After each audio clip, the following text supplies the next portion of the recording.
Good afternoon. Good afternoon, Madam Chair and members of the committee. My name is Krista Niemczyk. I'm with the California Partnership to End Domestic Violence.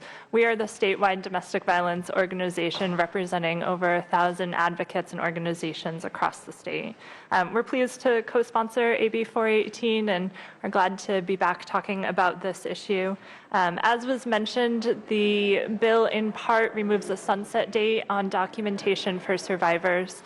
Since the additional documentation passed into law and became effective in 2014, we've seen the positive impacts this can have. One example is that of Kathy. Kathy was in an abusive relationship for 3 years with her batterer. During this time, he strangled her, hit her, and threatened her life many times. She eventually called the police, and he was ultimately put on probation. He served a portion of that out of state, but came back to the community and began threatening her and harassing her again. She reached out to the advocate at the local domestic violence program she'd been working with, mentioned that she was fearful for her safety because he still knew where she lived.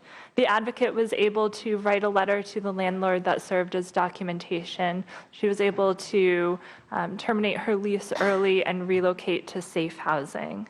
Another example is that of Micaela, who was being stalked by her ex-boyfriend. He would routinely leave messages detailing her daily activities that he observed while he sat outside her apartment and watched her.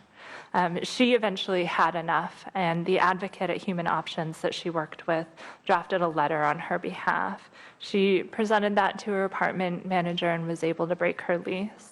Those are just two of the many stories that we've heard just since 2014. This is a good policy that helps survivors get to safety they need. By shortening the amount of notice and obligation to their current landlords, it let them move faster. California has such high rents that for survivors to have to carry dual rents is an incredible burden. So we appreciate all the hard work that's been done on this and urge your aye vote on this bill.